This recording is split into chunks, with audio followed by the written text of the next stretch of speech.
अस्सलाम वालेकुम स्टूडेंट्स, उम्मीद करता हूँ आप तमाम लोग खैर खैरियत से होंगे और बहुत ज़्यादा बेहतरीन ज़िंदगी गुजार रहे होंगे। स्टूडेंट्स, आज के इस वीडियो में हम बात करेंगे पाकिस्तान एयरफोर्स के टेस्ट प्रिपरेशन के बारे में। इसके अंदर हम मैथ्स के अहम तरीन सवालों को देखेंगे, 20 MCQs देखेंगे। कोशिश करूँगा ज़्यादा कर दूँ, मगर फ़िलहाल अभी 20 मैंने रेडी किए तो 20 देखेंगे और उनको डिटेल में समझेंगे भी, ताकि आपकी कन्फ्यूजन्स भी क्लियर हो सके। वीडियो को एंड तक देखेंगे तभी आपको हर स्टेप समझ आएगा। तो बिना टाइम वेस्ट किए वीडियो को जल्दी से स्टार्ट करते हैं। फर्स्ट क्वेश्चन देख लेते हैं जल्दी से। Question number 1, if R is equals to 1 2 3 4, यानी कि आर रेंज दी हुई है हमें, एक पहले 1 2 दी हुई है, फिर दूसरे ब्रैकेट में 3 4 वैल्यू दी हुई है, आर दिया हुआ है। अब इसकी हमें रेंज बतानी है। अब डोमेन और रेंज दो चीज़ें होती हैं।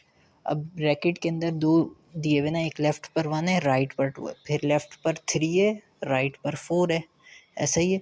अब जो लेफ़्ट वाली जितनी भी वैल्यूज़ होती हैं ना ब्रैकेट की, वो डोमेन कहलाती हैं, और जो राइट वाली जितनी भी वैल्यूज़ होती हैं वो रेंज कहलाती हैं। तो यहाँ पर डोमेन कौन सा होगा? 1 और 3। पहले ब्रैकेट में से 1 होगा डोमेन, दूसरे ब्रैकेट में से 3 होगा, और फिर जो रेंज है वो पहले ब्रैकेट में से 2 होगी और दूसरे ब्रैकेट में से 4। तो यहाँ पर जो ऑप्शन नंबर बी है 2 4, वो हमारी रेंज है, वो ऑप्शन नंबर बी बिल्कुल करेक्ट है। नेक्स्ट क्वेश्चन देख लेते हैं। Question number 2, if A is equals to, अच्छा ए की हमें वैल्यू दी हुई है ब्रैकेट के अंदर कितनी? 1 3 5 7 9, then it set builder notation is, अच्छा इसको सेट बिल्डर फॉर्म में लिखना है। अब जब हम सेट्स का चैप्टर पढ़ते हैं ना, तो इसके अंदर बहुत सारे सेट्स की फॉर्म होती है कि एक सेट को किस तरीके से लिखना है। तो इसको set builder notation, set builder form में अपने लिखना है। 1 3 5 7 9 ये नंबर्स कौन से?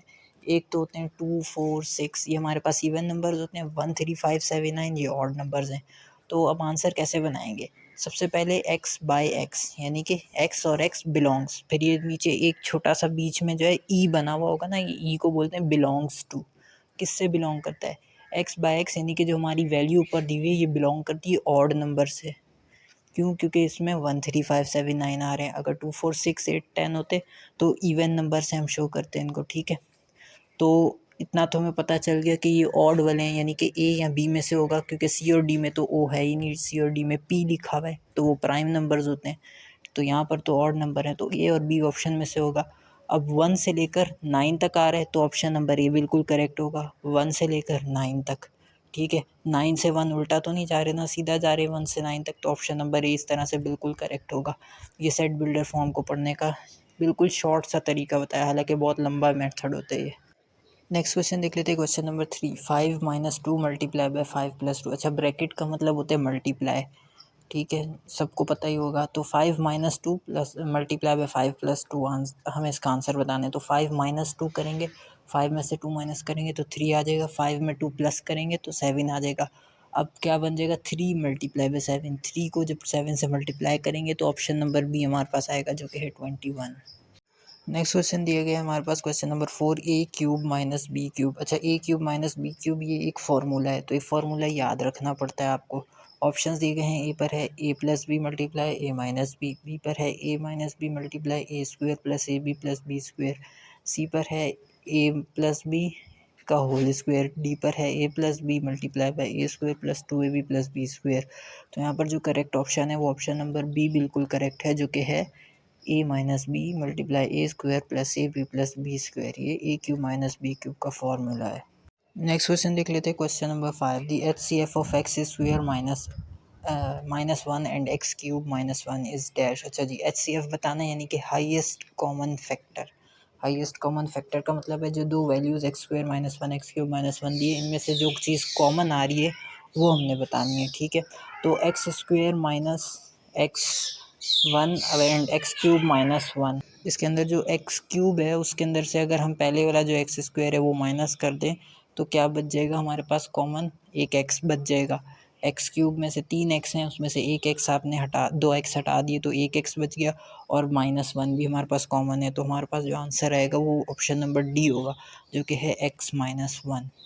नेक्स्ट क्वेश्चन देख लेते हैं। Question number 3, the solution set of the equation x - 3 = 4, अच्छा सोल्यूशन सेट बताना है, यानी कि x - 3 बराबर किया हुआ है 4 के, तो इसके अंदर x की वैल्यू हमें ढूंढ के दिखानी है। सोल्यूशन सेट का मतलब ये है जो चीज़ जो जिस चीज़ की वैल्यू नहीं दी हुई वो ढूंढ के दिखानी है, और यहाँ पर x है उसकी वैल्यू ही नहीं है तो वो ढूंढ के दिखानी है।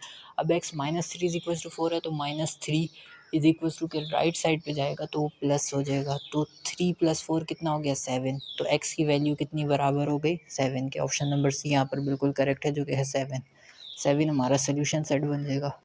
नेक्स्ट क्वेश्चन देख लेते हैं जल्दी से, क्वेश्चन नंबर 7। अच्छा, ये मैट्रिक्स दिया हुआ है 5 0 और फिर 0 5, ये एक मैट्रिक्स है। अब ये हमें बताना है कि कौन सा मैट्रिक्स है। अच्छा, जिस भी मैट्रिक्स में 0 आ रहा हो ना डायगोनली, डायगोनल मतलब तिरछा बोलते हैं ना, एक बिल्कुल क्रॉस लाइन में 0 आ रहा हो तो उसको बोलते हैं डायगोनल मैट्रिक्स। ठीक है, तो यहाँ पर ये कौन सा मैट्रिक्स हुआ diagonal matrix. Option number A यहाँ पर बिल्कुल करेक्ट है। नेक्स्ट क्वेश्चन देख लेते हैं, question number 8। If the sum of 2 consecutive numbers is 16 the numbers are. अच्छा, कोई भी ऐसे 2 कंसेक्यूटिव नंबर्स हैं जिनको अगर हम सम करें, सम का मतलब होता है प्लस करें, अगर कंसेक्यूटिव नंबर को प्लस करें तो 16 बन रहा है। अब बताना है कि वो नंबर्स कौन से हैं, 2 नंबर जिनको प्लस करने के बाद 16 बन रहा है। ऑप्शन देख लेते हैं, यहाँ पर है 6 एंड 10, बी पर है 7 एंड 9, सी पर है 8 9 एंड डी पर है 1 5। तो यहाँ पर ये पर देख लेते हैं 6 और 10 को प्लस करने से 16 बन रहा है, बिल्कुल बन रहा है, लेकिन ये करेक्ट आंसर नहीं है क्योंकि कंसेक्यूटिव नंबर नहीं है। कंसेक्यूटिव नंबर कौन से होते हैं जो बिल्कुल बराबर के, जैसे 6 के बाद कितने 4 का डिस्टेंस आ रहा है और 7 के बाद 6 के बाद 8 आए। अगर हम 6 के बाद फॉर एग्जांपल ये क्योंकि ऑड नंबर इवन नंबर की सीरीज चल रही है 6, तो 6 के बाद 8 आना चाहिए था और 6 और 8 को प्लस करें तो 14 बनता है। मगर यहाँ 6 और 10 दिया हुआ है और ये कंसेक्यूटिव नंबर है ही नहीं, 6 के बाद 8 आता तो हम प्लस करते फिर शायद बन सकता था, लेकिन ये है नहीं, ऐसे दोनों तरीके से नहीं बन रहा, तो 6 और 10 नहीं होगा। हाँ, 7 और 9 ये कंसेक्यूटिव नंबर है क्योंकि ये ऑड नंबर है और 7 भी ऑड है 9 भी ऑड है, 7 के बाद 9 ही ऑड आता है, तो इस वजह से इन दोनों को प्लस करें तो 16 बन रहा है। इस तरह से ऑप्शन नंबर बी हमारा करेक्ट होगा। नेक्स्ट क्वेश्चन देख लेते हैं, if is equals to 1 2 3 and P is equals to 2 4 6 then A union B is equals to dash. अच्छा जी, ए की वैल्यू दी हुई है, ए का सेट है हमारे पास 1 2 3 का, बी का है 2 4 6 का, ए यूनियन बी। अब यूनियन का मतलब क्या होता है कि जो सीरीज़ में जो नंबर आ रहे हैं ना, जो ए और बी में नंबर है उनको हम ए की बार में ए की सेट में लिख दें दोबारा से। अब देखो 1 2 3 2 4 6 आ रहा है तो हमारा आंसर क्या होना चाहिए 1 2 3 2 4 6, मगर ये आंसर नहीं होगा। अगर दोनों सेट में एक नंबर 2 बार आ रहा है, जैसे यहाँ पे 2 2 बार आ रहा है ना, तो हम एक ही बार इसको लिखेंगे, 2 को 2 2 बार नहीं लिखेंगे। तो ऑप्शन देख लेते हैं, ऑप्शन नंबर ए पे 1 2 3 4 6 ये हमारा बिल्कुल करेक्ट होगा। इसमें हमने 2 को सिर्फ एक बार लिख दिया, अगर 3 भी 2 बार आता तो 3 को भी एक बार लिख देते। इसी तरह यूनियन में सिर्फ लाइन वाइज उसको सीरीज़ में पूरी दोनों को मिला के लिख देते हैं। बस ये देखना होता है अगर डबल बार कोई नंबर आ रहा है तो उसको एक ही बार लिखेंगे। तो ऑप्शन नंबर ए यहाँ पे करेक्ट है। नेक्स्ट क्वेश्चन देख लेते हैं, question number 9। X square plus 5 is a polynomial of dash degree. अच्छा, ये एक्स स्क्वायर प्लस 5 एक ही पोलिनोमियल इक्वेशन है, पोलिनोमियल है, सॉरी इक्वेशन नहीं थी यहाँ पर। तो अब ये बताना है कौन सी डिग्री का पोलिनोमियल है। तो इसे डिग्री पता करने के लिए ना हमें सबसे पहले देखना होगा कि उसकी हाईएस्ट डिग्री कितनी है। डिग्री का मतलब है एक्स की जो पावर होती है वो डिग्री होती है इधर। अब यहाँ पर एक्स जो है उसकी पावर कितनी दी हुई है 2 दी हुई है, तो ये 2 डिग्री का पोलिनोमियल है। ठीक है, कौन सी degree x square plus 5 is a polynomial of 2 degree. Option number C यहाँ पर करेक्ट होगा जो कि TW2। नेक्स्ट क्वेश्चन देख लेते हैं स्टूडेंट जल्दी से, question number 10। Quadratic equation has dash roots. एक जो क्वाड्रेटिक इक्वेशन होती है मैथमेटिक्स में उसके कितने रूट्स होते हैं। तो ऑप्शन दिए गए हैं, ए पर है 1, बी पर है 2, सी पर है 3 एंड डी पर है 4। तो यहाँ पर जो करेक्ट ऑप्शन है वो ऑप्शन नंबर बी बिल्कुल करेक्ट है जो कि है 2। Quadratic equation has 2 roots. Next question देख लेते हैं, question number 11। Cos 90 degree minus theta is equal to dash. अच्छा जी, कॉस 90 डिग्री में से अगर कोई थीटा वीटा माइनस करें या कोई एंगल माइनस करें तो क्या आंसर आएगा हमारे पास। ऑप्शंस दिए गए हैं, ए पर है कॉस थीटा, बी पर है टेन थीटा, सी पर है साइन थीटा एंड डी पर है कॉट थीटा। तो इसका जो आंसर होगा करेक्ट ऑप्शन सी बिल्कुल करेक्ट है जो कि है sine theta. Cos 90 degree minus theta sine theta के बराबर होता है। सो नेक्स्ट क्वेश्चन देख लेते हैं, question number 12। If v is equals to U plus A T then find the value of t। अच्छा, इसके अंदर तो बहुत ईजी वैल्यू है, जिनको थोड़ी बहुत भी मैथ फिज़िक्स आती है वो आराम से कर सकते हैं। इसी के लिए फ़िज़िक्स की एक इन लोगों ने एक क्वेश्चन दी हुई है, वेलोसिटी वगैरह, एक्सेलरेशन, टाइम वगैरह, लेकिन ये इसको हमने सिर्फ ड्राइव करना है, इसके अंदर से t निकाल के t की वैल्यू बतानी है। तो अब देखें t जो है a के साथ मल्टीप्लाई हो रहा है, तो जो a है उसको पहले हम हटाएंगे, a मल्टीप्लाई हो रहा है तो दूसरी साइड पर चल जाएगा तो v के साथ नीचे डिवाइड हो जाएगा, और u जो है प्लस हो रहा है तो v के साथ माइनस हो जाएगा। तो टी की वैल्यू क्या बन जाएगी, t is equals to v minus u divided by a. तो ऑप्शन नंबर बी इस तरह से हमारा निकल जाएगा, क्या बन जाएगा, करेक्ट ऑप्शन। नेक्स्ट क्वेश्चन देख लेते हैं, question number 13, Y directly proportional to X and X is equals to 9, Y is equals to 6, then find value of K. अच्छा जी, के की वैल्यू बतानी है, वाई की वैल्यू कितनी दी हुई है 9, और वाई की वैल्यू 6 है, एक्स की वैल्यू 9 है। अब हमें बताना है के की वैल्यू। अब आप बोलेंगे यहाँ तो के है ही नहीं, तो भाई डायरेक्टली प्रोपोर्शनल तो है ना, Y directly proportional to X. अब प्रोपोर्शनैलिटी जब हटती है तो हमारे पास इज इक्वल्स टू लग जाता है और साथ में एक कांस्टेंट लग जाता है। अब वो जो कांस्टेंट लगेगा वो हमारे पास क्या होगा, के। तो क्या बन जाएगी इक्वेशन हमारे पास, y इज इक्वल्स टू के एक्स। साइड पे देखते रहे, मैंने लिखा हुआ है y इज इक्वल्स टू के एक्स। अब y की वैल्यू हम पुट कर लेते हैं, क्या थी 6, k की वैल्यू हमें पता करनी है, मल्टीप्लाई बाय x की वैल्यू क्या थी 9।